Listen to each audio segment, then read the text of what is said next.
Part 1. The Burning Admiral. Tay stood on the bridge of his ship and watched his world die. The screen showed everything. Fire fell from the sky onto New Sol Colony like rain.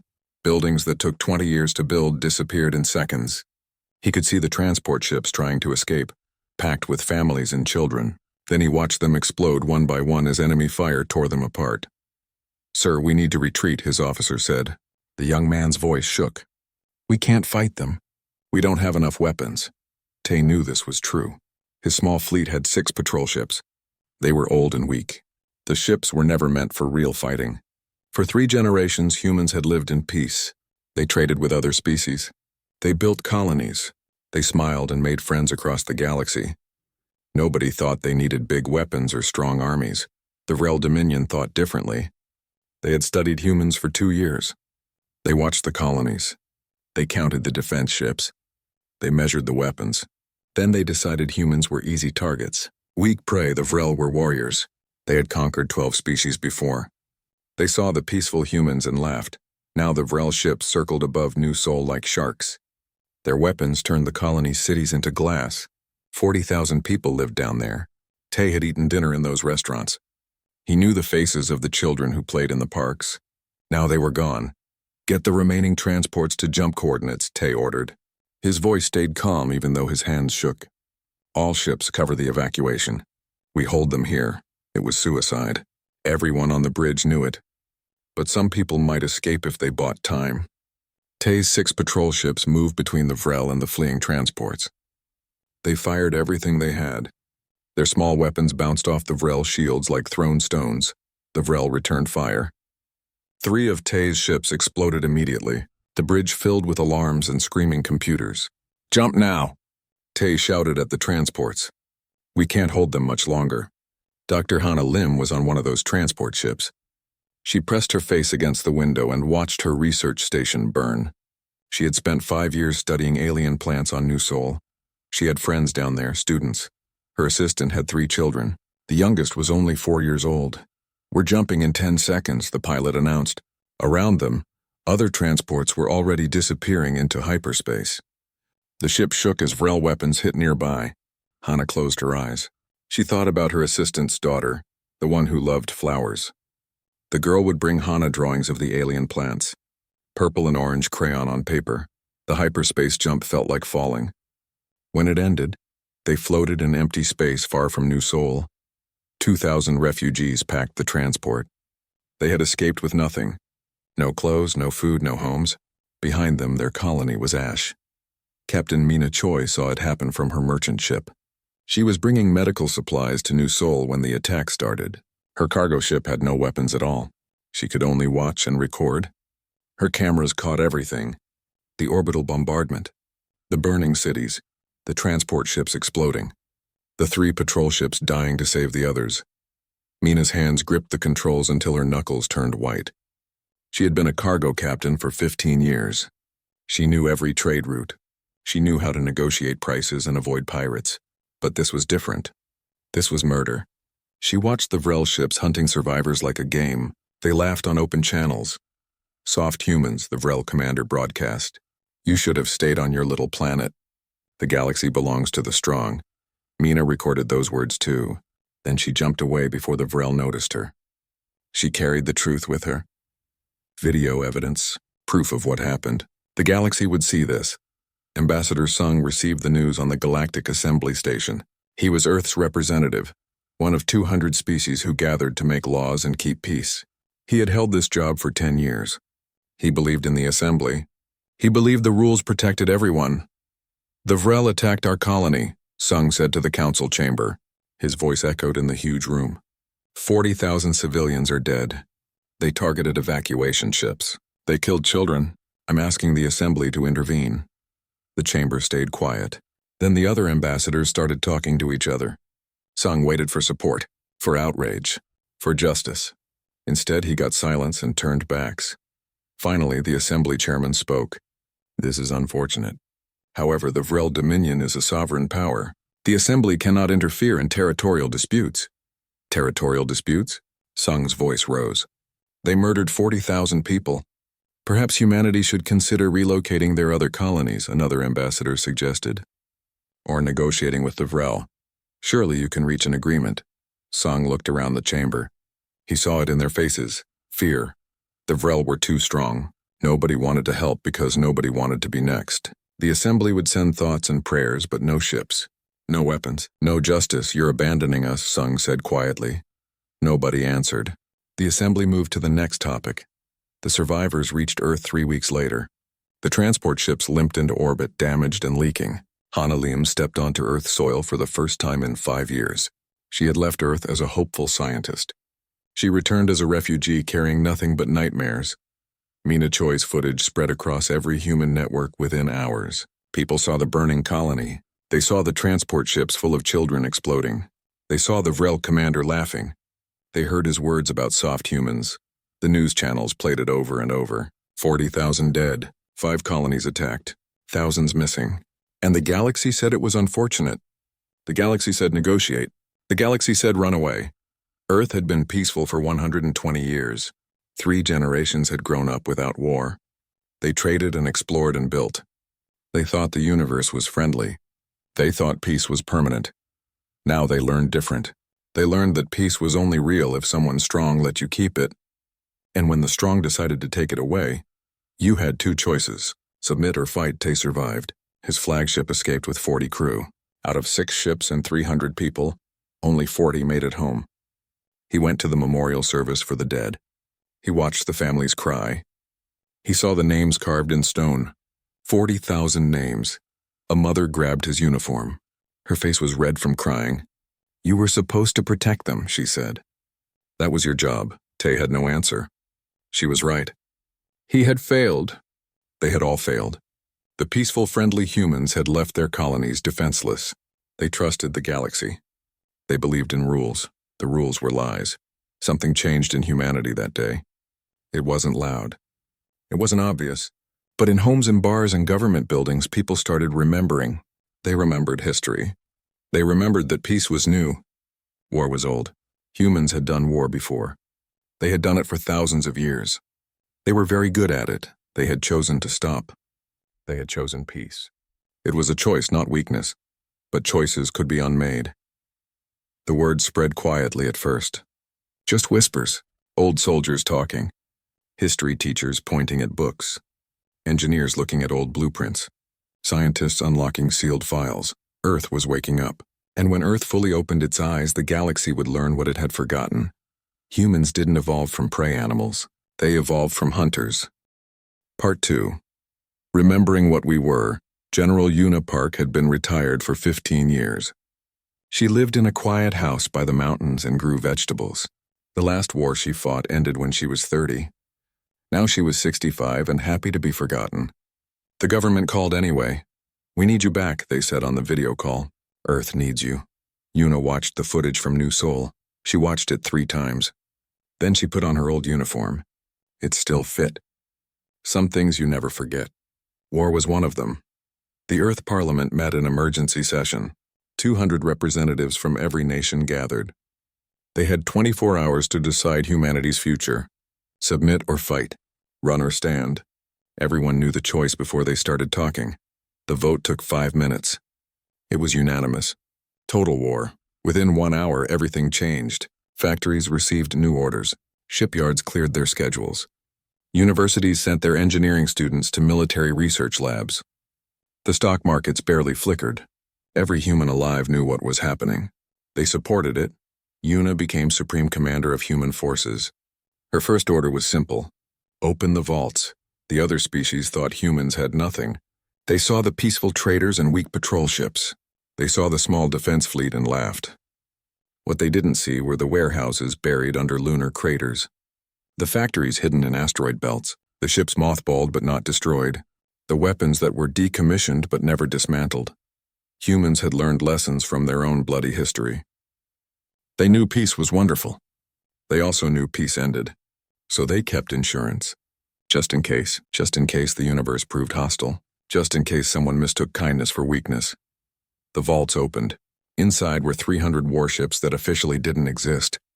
Weapons systems that were classified for a century. Designs and blueprints for ships that could shatter planets. Nothing was rusty. Nothing was broken. Every machine was maintained by people who hoped they would never be needed. Now they were needed. Dr. Jin Bayek ran the largest weapons research facility on Earth. For 40 years, his job was theoretical. He studied what was possible, not what was practical. He designed weapons that nobody built. He wrote papers that nobody read. The government paid him to think about war while everyone else forgot it existed. Everything off the restricted list, Yuna told him. Everything that works. Everything that might work. Give it to me, Jin smiled. It wasn't a nice smile. Do you want the banned weapons too? The Galactic Assembly banned certain technologies. Weapons they knew about, weapons their species invented. They banned nuclear fission because they use it. They banned energy weapons because they understand them. Yuna leaned forward. Did they ban anything we invented that they never thought of? Jin's smile grew. No, they didn't. The research labs opened their classified archives. Inside were weapons the galaxy never imagined. Railguns that fired metal slugs at a percentage of light speed. Kinetic bombardment systems that dropped tungsten rods from orbit. Tactical nuclear options that nobody else developed because their chemistry was different. Biological warfare designed for alien metabolisms.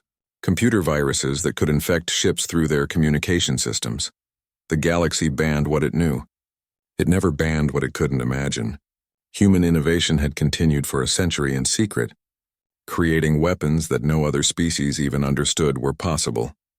Captain Mina Choi surrendered her merchant ship to the military on the second day of mobilization. She walked into the shipyard and found engineer Nari Wan looking at her vessel.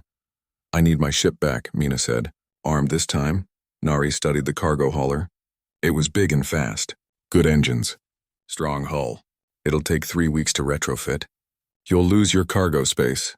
I don't need cargo space anymore. I need guns, Nari nodded. We're converting everything. Passenger liners, the cargo haulers, mining ships. Anything that flies is getting weapons.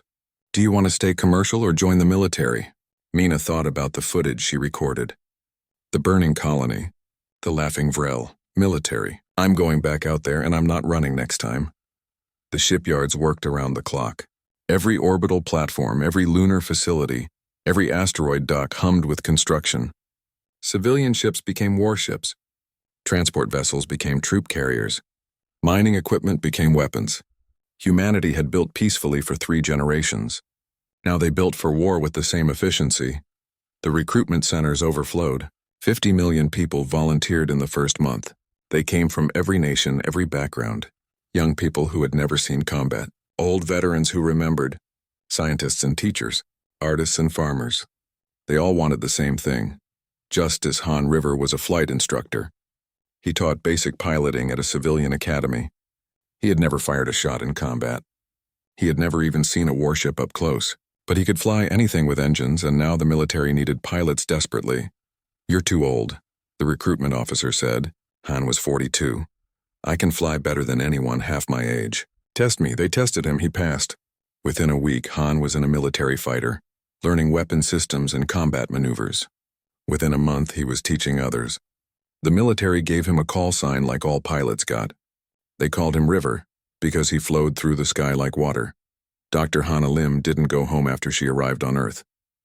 She went straight to military intelligence. I know the Vrel, she told them. I studied them for 5 years. Their biology, their culture, their psychology. Use me. They used her. She became an advisor, teaching human commanders everything about their enemy.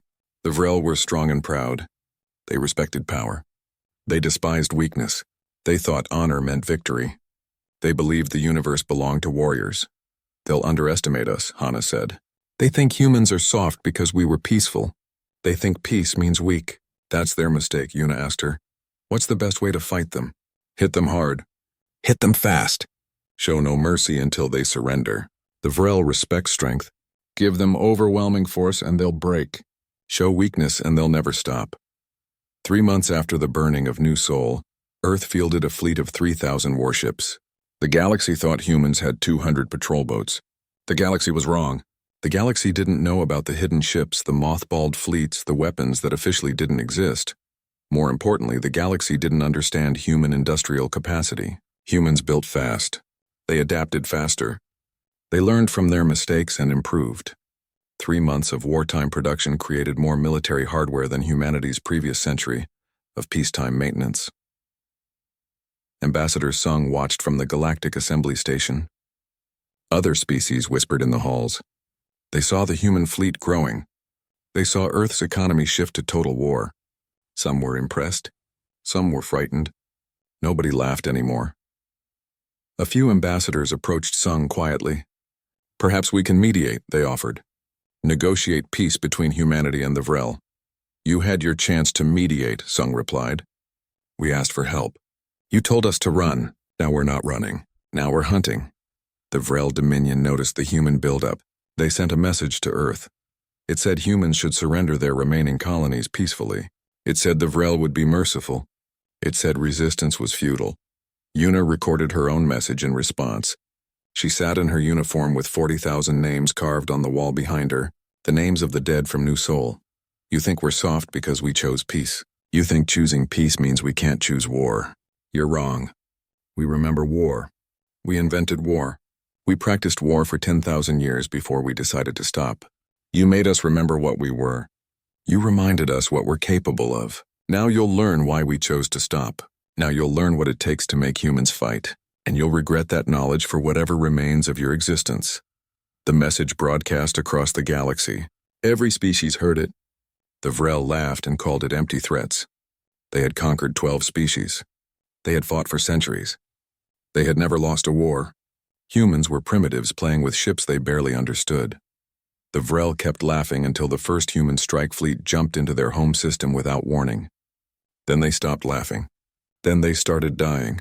The tiger had been sleeping for 3 generations. Someone kicked it awake. Now it was hungry. Now it remembered how to hunt. And the prey had nowhere to hide. Part 3.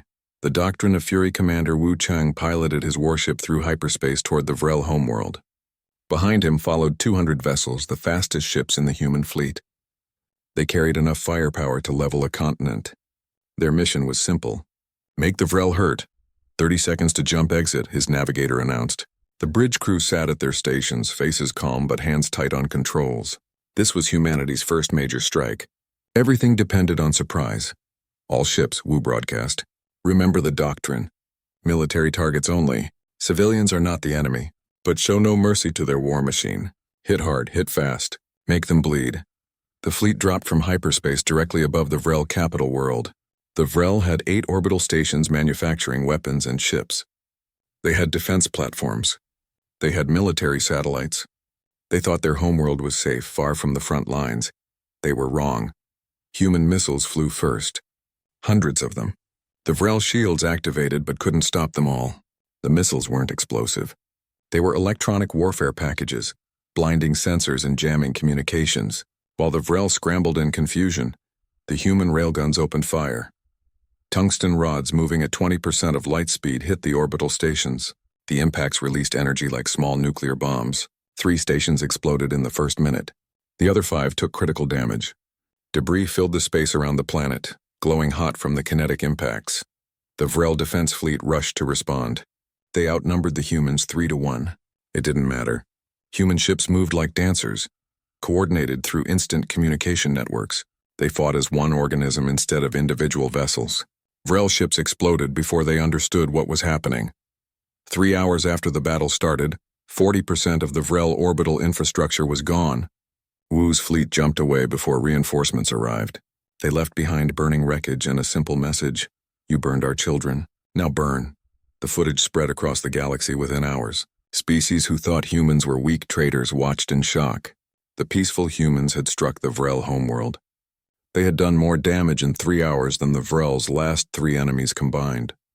Ambassador Sung sat in the Galactic Assembly and watched the other ambassadors react. Some looked impressed. Some looked frightened. The Vrel ambassador screamed about violations of interstellar law. You attacked our homeworld. Civilians could have died. This is barbaric. Sung stood slowly. His voice was quiet, but everyone heard it. We targeted your military infrastructure.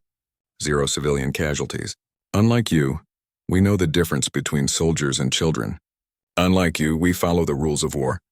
But make no mistake, Those rules will not protect your military assets. Those rules will not save your commanders.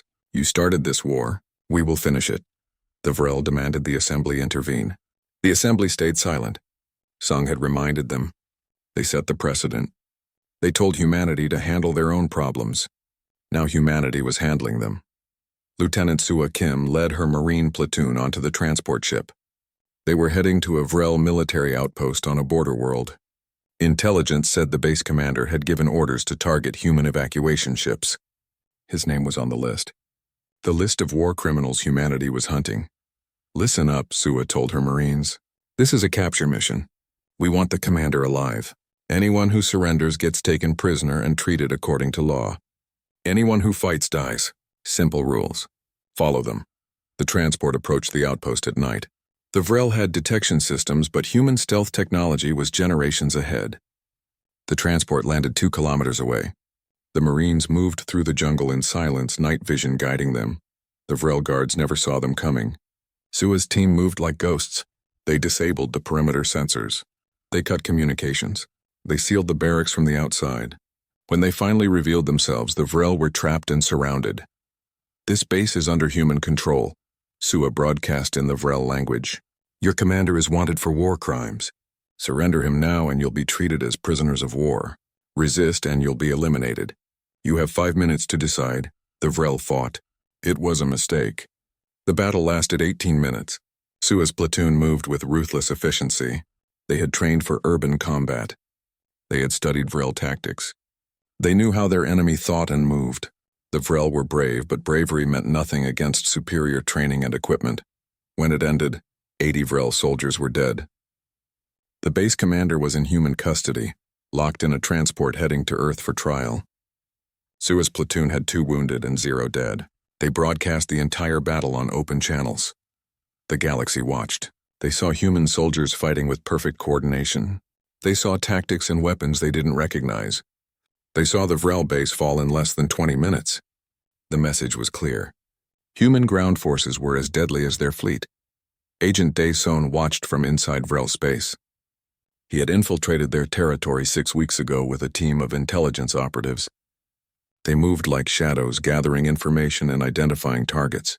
Dae had been a spy for 20 years. He knew how to disappear. His mission was to find the Vrel commanders who ordered the colony attacks. Humanity wanted justice. They wanted trials. But first they needed prisoners. Dae's job was to locate them and mark them for extraction. He found the second name on the list in a Vrel colony, 3 systems from the homeworld. The commander thought he was safe. He lived in luxury while human refugees ate rations. Dae sent the coordinates to military command. 2 days later, a human special forces team hit the colony. They dropped from orbit in stealth pods. They moved through the colony without being seen. They extracted the commander from his mansion while he slept. The only casualties were his bodyguards who refused to surrender. The Vrel woke up to find their commander gone and a message left behind. You were warned. Turn over the war criminals or we'll take them. Your choice. 3 more names got crossed off the list that month. The Vrel realized nowhere was safe. Human intelligence was everywhere. Human special forces could strike anywhere. The commanders on the list started hiding. Some fled to military bases. Others went into bunkers. It didn't matter. Humanity was patient. They would wait. They would watch. And eventually they would collect. Captain Mina Choi commanded a frigate now.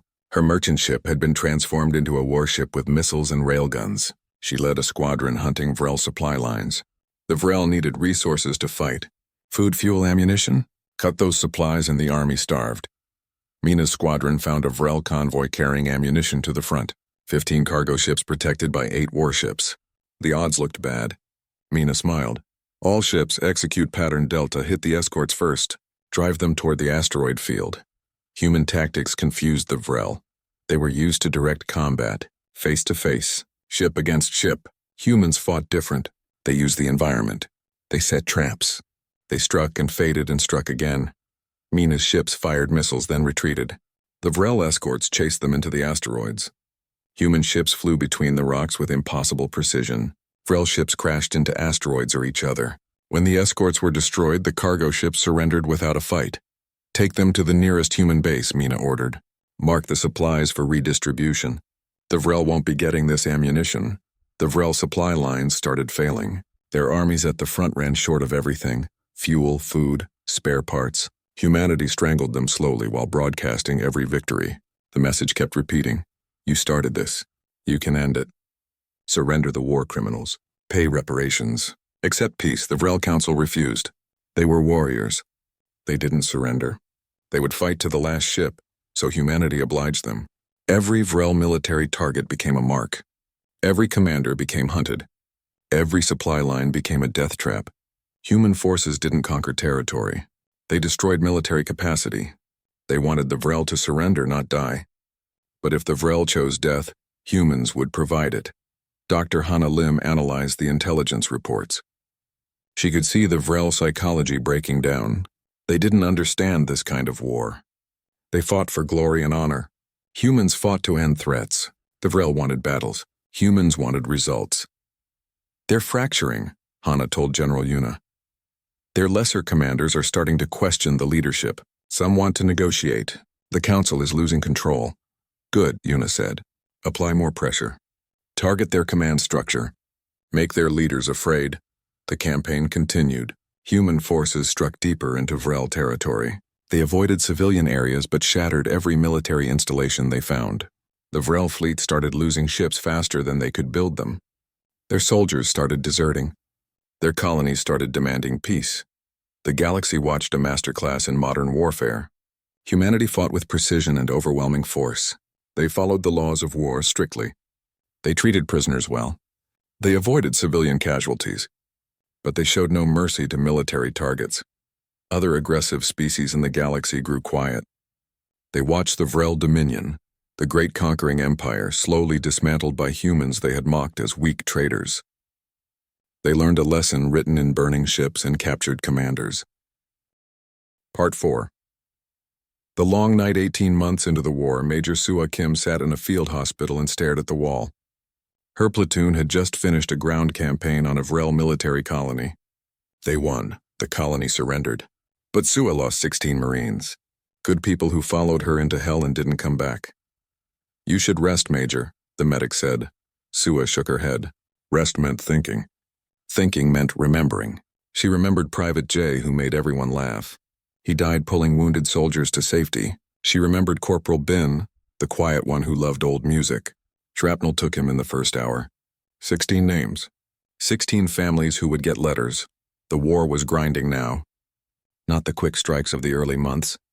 This was the slow, brutal work of destroying an entire military. The Vrel still fought hard. They still killed humans. Victory had a price, and humanity was paying it. Admiral Tay commanded the main battle fleet from his flagship. He had survived the burning of New Sol. Now he led 200 ships hunting the Vrel main fleet. The Vrel admiral was smart and cautious. He wouldn't engage unless he had superior numbers, so the war became a chase across 3 star systems. "Sir, intelligence reports the Vrel fleet is refueling at the Threshold system," his tactical officer said. Tay studied the map. Threshold was deep in Vrel territory. Going there meant risk, but this might be their only chance to catch the enemy fleet together. "How many ships do they have?" 800 capital ships, plus escorts. Our count is 300. 3-to-1 odds. Bad numbers. But Tay had learned something these past months. Numbers weren't everything. Training mattered. Technology mattered. And humans were better at both. Send word to the fleet. "We're going to Threshold. We end this." The fleet jumped. Every captain knew the odds.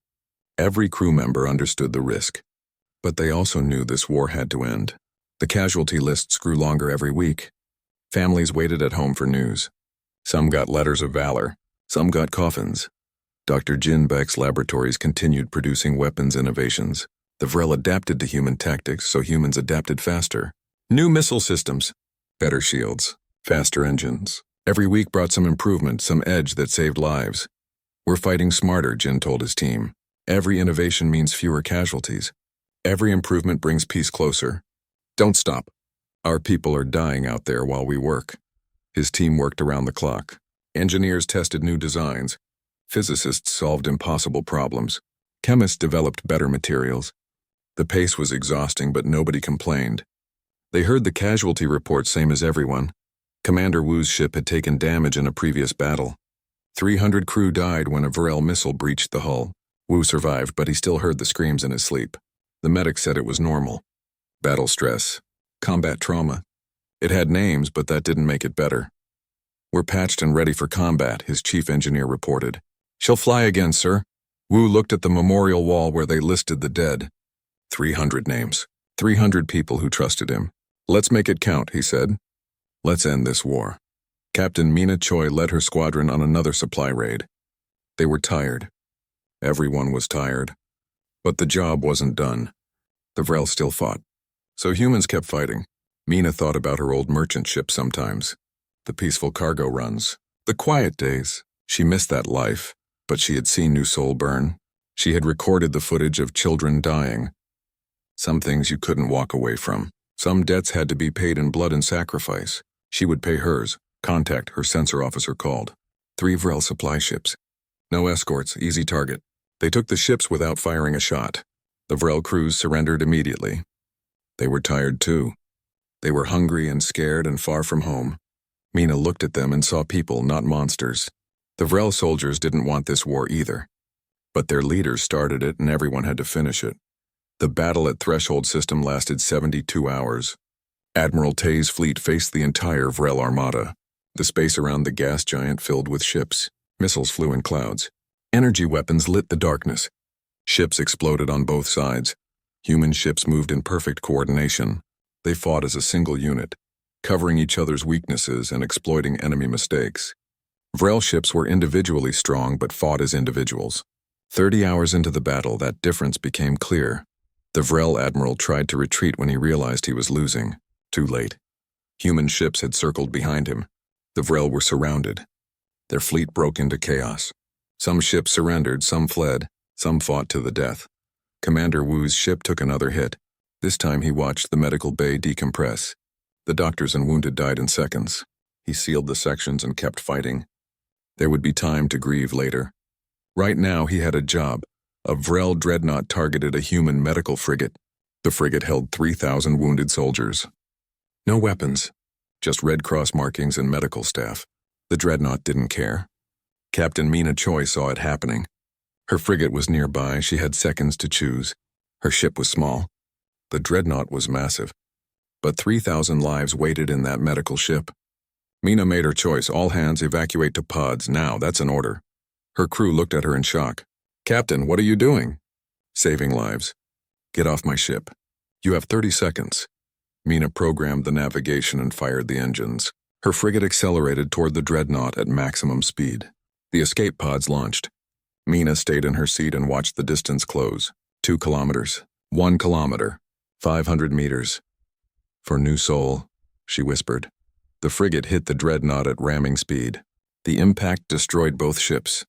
The explosion lit up the battlefield like a new sun. The medical frigate escaped.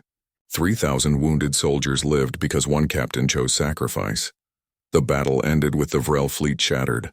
Of 800 ships, only 90 escaped. Humanity lost 400 ships. The butcher's bill was high on both sides. But the war had turned. The Vrel main fleet was gone.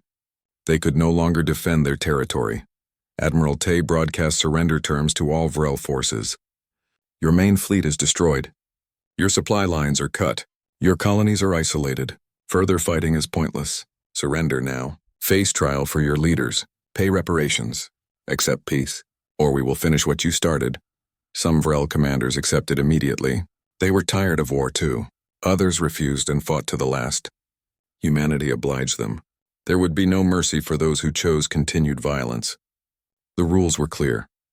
Major Sua Kim's Marines landed on 3 different Vrel colonies over the next months. Each time, the outcome was the same. Overwhelming human victory. The Vrel soldiers fought bravely, but training and technology decided battles. Sua lost more people. The list of names grew longer. She sat in a transport after the 3rd landing and wrote letters to families. 16 letters became 23, became 41. Each one harder than the last. She told them their children were heroes. She told them the sacrifice mattered. She told them humanity would remember. She didn't tell them about the nightmares. About waking up thinking she heard her Marines calling for help. About the guilt of surviving when good people died. That burden was hers to carry. Dr. Hannah Lim worked with intelligence analyzing Vrel communications. They showed the enemy was fracturing. Some colonies wanted peace. Some commanders wanted surrender. The Vrel Council was losing control. Civil war seemed likely. How much longer? General Yuna asked. Hannah studied the reports. Months, maybe. They're breaking. The threshold battle destroyed their hope. Now it's just a matter of time. Good. I want this war over. I want our people to stop dying. Everyone wanted that. Earth wanted it. The colonies wanted it. The soldiers wanted it. The galaxy wanted it. Even many Vrel wanted it. But wars don't end cleanly. They grind down slowly until one side can't fight anymore. Humanity tightened the siege on 3 major Vrel worlds. Not to conquer. Not to kill civilians. Just to cut them off. No supplies in or out. No military support. The message was simple. Surrender or starve. Agent Dayson's team continued hunting the war criminals on the list. They had 17 names now. 17 Vrel commanders who would face trial. The galaxy watched. Other species saw that humanity meant what it said. Rules mattered. Justice mattered. But both would be enforced absolutely. The war entered its final phase. Not the quick strikes of the beginning. Not the major battles of the middle. Now came the slow collapse. The Vrel military disintegrated. Ships surrendered or fled. Colonies accepted occupation. Commanders vanished or gave themselves up. General Yuna prepared for peace but kept fighting until it arrived. She owed that to every human who died. She owed that to Major Sua and her 41 names. She owed that to Captain Mina and her sacrifice. She owed that to all of them. The night was long and dark, but dawn was coming. Part 5. The New Equilibrium. 22 months after the burning of New Sol, the Vrel Dominion surrendered. Not all at once. It fractured into 3 separate governments, each rushing to make peace with humanity before the others. The civil war that Dr. Hannah Lim predicted had happened. The empire that conquered 12 species destroyed itself. Ambassador Sung sat across from the 3 Vrel delegations. They looked tired and beaten. Good, they should look that way. They started this war. They burned colonies. They killed children. Now they would pay the price. These are humanity's terms, Sung said. He placed a document on the table. They are not negotiable. Accept them all or we continue the war until you have nothing left to bargain with. The terms were harsh. Full war reparations to rebuild the colonies. Complete demilitarization for 50 years. All officers involved in colony attacks surrendered for trial. Human observers in every Vrel government. Trade restrictions. Territory concessions. The Vrel delegates read the terms in silence. One of them looked up with hate in his eyes. These terms are humiliating. Yes, Sung replied calmly. They are meant to be. You humiliated yourselves by attacking civilians. You humiliated yourselves by losing. Now you will accept these terms or we will take everything from you. Choose. The 3 delegations conferred. They had no real choice. Their fleets were destroyed. Their colonies were blockaded. Human forces controlled their space. They could accept surrender or face extinction. After 1 hour, they signed. The war crimes trials began 3 months later on Earth. 23 Vrel commanders stood accused of ordering attacks on civilian targets. The trials were broadcast across the galaxy. Every species watched. Dr. Hannah Lim testified on the 3rd day. She described what she saw when New Sol burned. The transport ships full of families. The children vaporized. The Vrel commanders laughing on open channels. She spoke calmly, but tears ran down her face. They didn't target our military. They targeted our homes, our schools, our children. These were not acts of war. These were acts of murder. The defense lawyers tried to argue military necessity. They tried to claim the colonists were legitimate targets. The judges, a panel of human and neutral alien jurists, rejected every excuse. The evidence was clear. The guilt was absolute. 19 commanders received life sentences. 4 received execution for the most severe crimes. The galaxy had never seen such comprehensive justice. Usually, war criminals escaped or got minor punishments. Humanity showed a different way. Admiral Tay attended the trials every day. He watched the commanders who ordered his defeat at New Sol. He thought about the transport ships he couldn't save, about the Marines who died buying time for evacuations, about the 40,000 names on the memorial wall. When the verdicts came, he felt no joy, just tired relief. Justice didn't bring the dead back. It didn't heal the wounds. But it mattered. Rules had to mean something. Actions had to have consequences. The Galactic Assembly met in emergency session. The balance of power had shifted. Humanity went from insignificant to major player in 2 years. Multiple species requested military alliances. Others demanded human fleets be reduced. Everyone was afraid.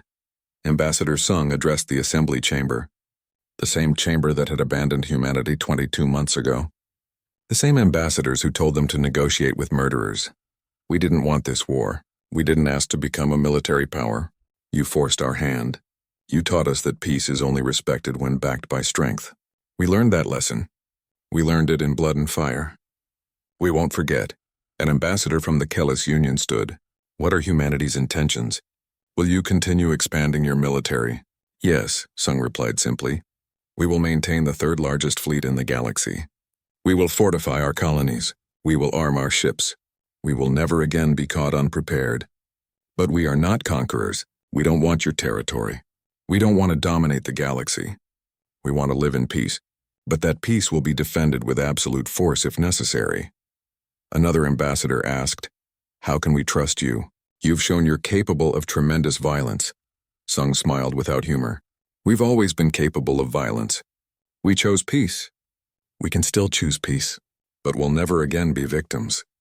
We'll be partners with those who respect us. We'll be enemies to those who threaten us. Your choice which you prefer. The message was clear. Humanity was offering coexistence but demanding respect. The strong language made some species nervous, but others understood. Peace without power was just waiting to be conquered. Humanity had relearned that lesson the hard way. The colonies began rebuilding immediately. New Sol rose from the ashes with new buildings and new people.